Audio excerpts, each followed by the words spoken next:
લઈ મુખ્યમંત્રી ભૂપેન્દ્ર પટેલ દ્વારા ખુલ્લું મૂકવામાં આવ્યું। આ બુક ફેરમાં સમગ્ર દેશમાંથી અલગ અલગ પ્રકાશકોએ ભાગ લીધો। આ બુક ફેરની શરૂઆત આજથી કરાઈ, જે 8 ડિસેમ્બર સુધી ચાલશે, જેમાં 147 પ્રદર્શકોના 350 સ્ટોલ લગાવાયા છે। આ પુસ્તક મેળામાં Spain, Sri Lanka, Poland, Denmark, Scotland, Singapore દેશના જાણીતા સાહિત્યકારો આવ્યા છે। બુક ફેરમાં પ્રવેશ નિઃશુલ્ક રહેશે, તેમજ માત્ર બુક નહીં પરંતુ અન્ય એક્ટિવિટી પણ જોવા મળશે। આંતરરાષ્ટ્રીય કક્ષાના લેખકો બાળકો સાથે સંવાદ કરશે।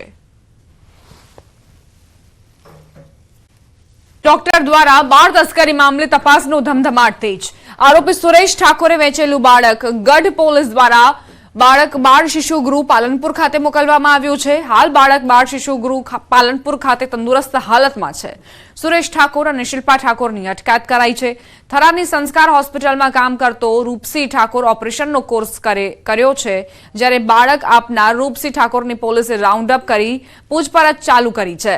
બાળકના માતા પિતા કોણ તેમજ આરોપીઓ દ્વારા અન્ય કોઈ બાળક તસ્કરી કરી છે કે નહીં તે દિશામાં તપાસ ચાલુ કરાઈ। નિષ્કા હોસ્પિટલના કર્મચારી દરજી અને અમૃત સોલંકીના તપાસ દરમિયાન સ્ટેટમેન્ટ લેવામાં આવેલા છે। એમની પ્રાથમિક પૂછપરછ થઈ છે।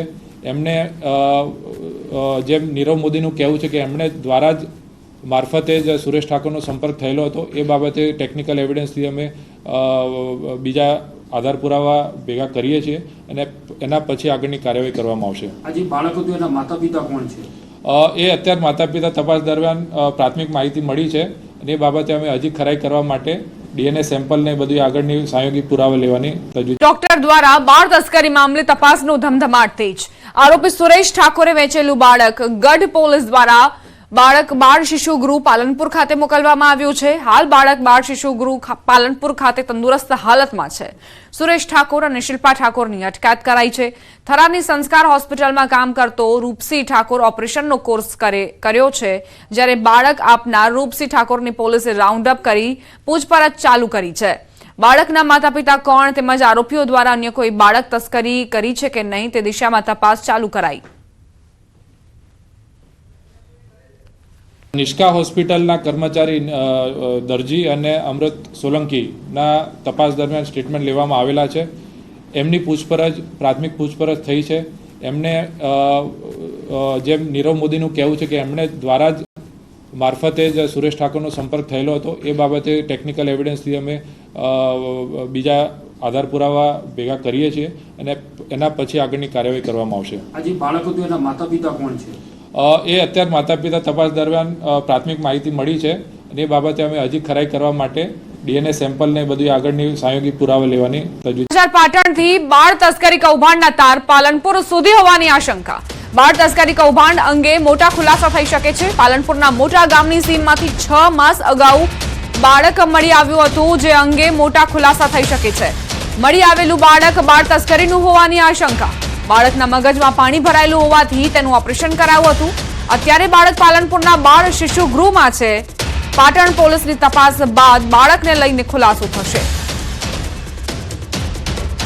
6 માસ અગાઉ મોટા ગામની સીમની અંદર આ બાળક મળી આવેલ અને એને પોલીસ દ્વારા સિવિલમાં એડમિટ પણ કરવામાં આવેલ અને પોલીસ દ્વારા અમને ત્યારબાદ જાણ કરવામાં આવેલી કમિટીને, અને એ બાદ એ બાળકને મગજમાં પાણી ભરાયેલું હોવાનું જાણવા મળે ડૉક્ટર દ્વારા, અને એ બાળકનું સિવિલ સર્જનના અભિપ્રાય પ્રમાણે એ બાળકના મગજનું ન્યુરોસર્જન પાસે ઓપરેશન પણ કરાવ્યું અને બાળક અત્યારે નોર્મલ સ્થિતિમાં છે અને અત્યારે અમારા પાલનપુર શિશુ ગૃહ ખાતે છે।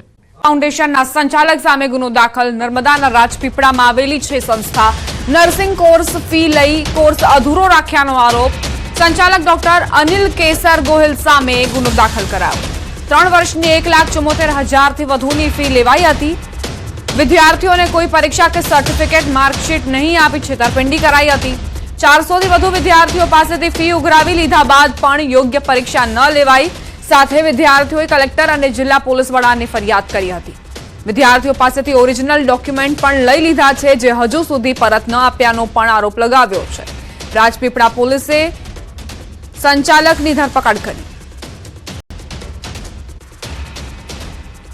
સંવાદદાતા દીપક જોડાઈ ગયા છે વધુ જાણકારી સાથે। દીપક, કઈ રીતે વિદ્યાર્થીઓ સાથે છેતરપિંડી કરાઈ?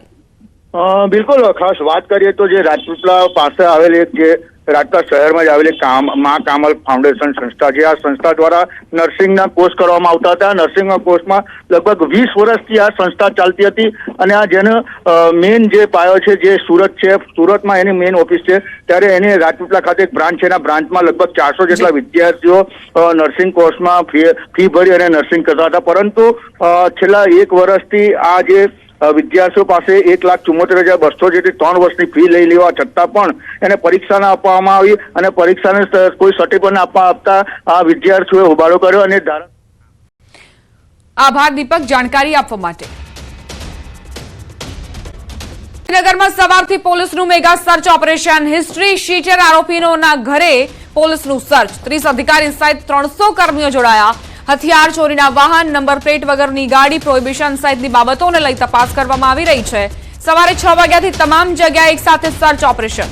આ ઓપરેશનમાં 26 પીએસઆઈ થકી 88 સક્રિય ગુનેગાર અને 72 હિસ્ટ્રી શીટરોને ત્યાં તપાસ ચાલી રહી છે।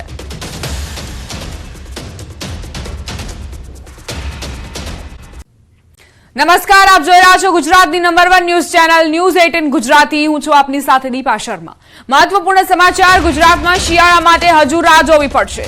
ઉત્તર ગુજરાતમાં ઠંડીનો ચમકારો દેખાશે। મહેસાણા, સાબરકાંઠામાં તાપમાન ઘટશે, ન્યૂનતમ તાપમાન 12 ડિગ્રી આસપાસ જશે। 4 ડિસેમ્બર બાદ ઠંડીમાં ઘટાડો જોવા મળશે। 8 ડિસેમ્બર બાદ 15 ડિગ્રી તાપમાન થશે। પંચમહાલના ભાગોમાં 12 થી 13 ડિગ્રી તાપમાન નોંધવામાં આવશે।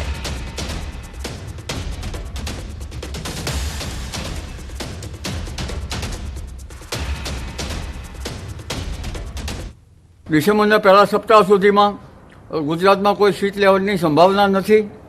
આમ છતાં સવારના ભાગોમાં ઉત્તર ગુજરાતના ભાગો, મહેસાણા, બનાસકાંઠાના ભાગો, સાબરકાંઠાના ભાગોમાં ન્યૂનતમ તાપમાન લગભગ 12 ડિગ્રી સેલ્સિયસ જેવું રહેવાની શક્યતા રહેશે। કોઈ ભાગમાં 13 ડિગ્રી સેલ્સિયસ જેવું થઈ જવાની શક્યતા રહેશે અને 4 ડિસેમ્બર પછી લગભગ ન્યૂનતમ તાપમાન થોડુંક વધવાની શક્યતા રહેશે। સૌરાષ્ટ્રના કેટલાક ભાગોમાં મિશ્ર વાતાવરણ દેખાશે। રાજકોટ, સુરેન્દ્રનગર, જૂનાગઢમાં ઠંડી લાગશે। ન્યૂનતમ તાપમાન નીચું જવાની શક્યતા છે। 12 થી 15 ડિગ્રી તાપમાન જઈ શકે છે। લગભગ ઓછું રહેવાની શક્યતા રહેશે। દરિયા કિનારા કેટલાક ભાગોમાં ન્યૂનતમ તાપમાન વધવાની શક્યતા રહેશે। ગુજરાત પર વાવાઝોડાની અસર દેખાશે। 4 થી 8 ડિસેમ્બરે ફરી વાવાઝોડું આવશે। બંગાળની ખાડીમાં ડીપ ડિપ્રેશન સર્જાશે। વાવાઝોડું ઓમાન બાજુ ફંટાય તેવી શક્યતા છે। દક્ષિણ ગુજરાતના ભાગોમાં વાતાવરણમાં પલટો આવશે। કેટલાક ભાગોમાં કમોસમી વરસાદ પડી શકે છે। લગભગ 4 થી 8 ડિસેમ્બર વચ્ચે ત્યાંની અસરો, જે વાવાઝોડા ફેંકલની અસરો બંગાળ ઉપસાગરમાં થતાં બંગાળ ઉપસાગરમાં ડીપ ડિપ્રેશન બનવાની શક્યતા રહેશે 4 થી 8 ડિસેમ્બર, પરંતુ ત્યાંનો માર્ગ ઓમાન તરફ જવાની શક્યતા રહેશે અને તેના લીધે બંગાળ ઉપસાગરના અસરના લીધે અને અરબ સાગરના ડીપ ડિપ્રેશનના લીધે દક્ષિણ મહારાષ્ટ્રના ભાગોમાં, મુંબઈના ભાગોમાં વરસાદ થવાની શક્યતા રહેશે। તેમજ વિદર્ભના ભાગોમાં કંઈક અસર થવાની રહેશે। સુરત, વલસાડના ભાગોમાં પણ હવામાન પલટો આવશે અને ક્યાંક વરસાદ કે છાંટા થવાની શક્યતા રહેશે। તો ગુજરાત પર વાવાઝોડાની અસર દેખાશે અને કમોસમી વરસાદ પણ વરસી શકે છે। ઉત્તર ગુજરાતની વાત કરીએ તો ત્યાં ઠંડીનો ચમકારો વર્તાશે। અંબાલાલની આગાહી પ્રમાણે આ 3 મોટા બદલાવ આવી શકે છે। આ 3 મોટા બદલાવની તસવીરો તમે એક સાથે ટીવી સ્ક્રીન પર જોઈ રહ્યા છો। થીજવતી ઠંડીનો માર પડશે। માવઠું અને વાવાઝોડાની આગાહી કરાઈ છે। ધીરે ધીરે ઠંડી અસલી રૂપ દેખાડી રહી છે। બીજી તરફ 4 થી 8 ડિસેમ્બર દરમિયાન બંગાળની ખાડીમાં ડિપ્રેશનની અસર સર્જાશે। દક્ષિણ ગુજરાતમાં તેની અસર થઈ શકે છે। કેટલાક વિસ્તારમાં ભારે પવન સાથે માવઠું પણ પડી શકે છે।